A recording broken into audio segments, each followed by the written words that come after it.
গত 50 বছরে এই রকম গরমের স্পেল, লম্বা স্পেল হয়নি, এমনই তথ্য সামনে আসছে এবং আগামী এক সপ্তাহ এই তাপপ্রবাহ চলবে বলে জানা গিয়েছে।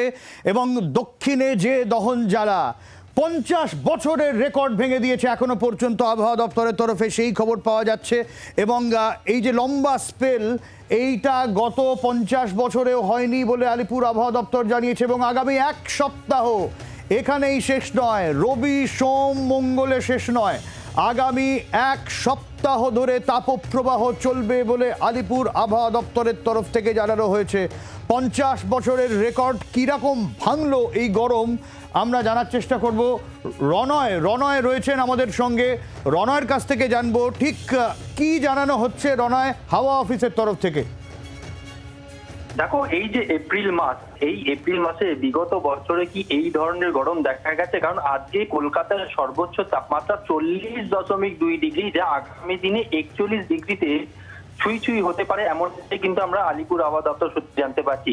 আবহাওয়া দপ্তরের তরফে আজকে যেটা বলা হয়েছে যে গত 50 বছরে এপ্রিল মাসে এই ধরনের তাপমাত্রা এর আগে দেখা গেছিল, কিন্তু পরবর্তীকালে এই ধরনের তাপমাত্রা মানে এতটা বেশি দেখা যায়নি। এই এপ্রিল মাসে সাধারণত তাপমাত্রা থাকে 35-36 ডিগ্রির মধ্যে, কিন্তু এখন দেখা যাচ্ছে আরো 5 ডিগ্রি বেশি, অর্থাৎ প্রায় 41 ডিগ্রি, অর্থাৎ 40.2 ডিগ্রি, আজকে 40.8 ছিল। 1980 সালের এপ্রিল মাসে একবার এই 41.7 ডিগ্রিতে পৌঁছেছিল এই তাপমাত্রা।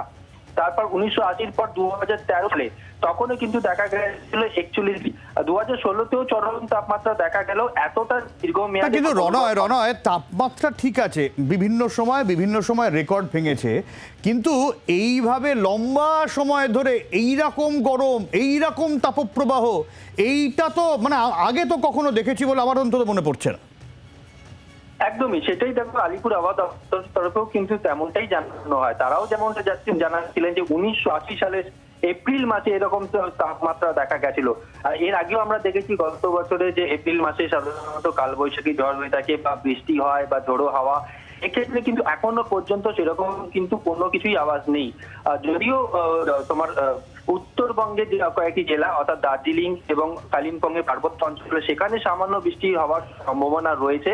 মঙ্গলবার আরো একটু বেশি হবে, তবে সেটা একটু দীর্ঘমেয়াদে, অর্থাৎ তাপমাত্রা কমবে এমনটাও নয়। কিছুক্ষণের জন্য স্বস্তি হলেও আবার যেই কাজ সেই।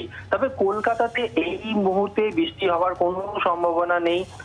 1-2 ডিগ্রি কমলেও আবার সেই 1-2 ডিগ্রি আরো বেড়ে যাবে, এমনটাই কিন্তু আজকে আলিপুর আবহাওয়া দপ্তরের তরফে জানানো হয়েছে। বাংলার আওয়াজ, বাঙালির আবেগ, জি 24 ঘন্টা।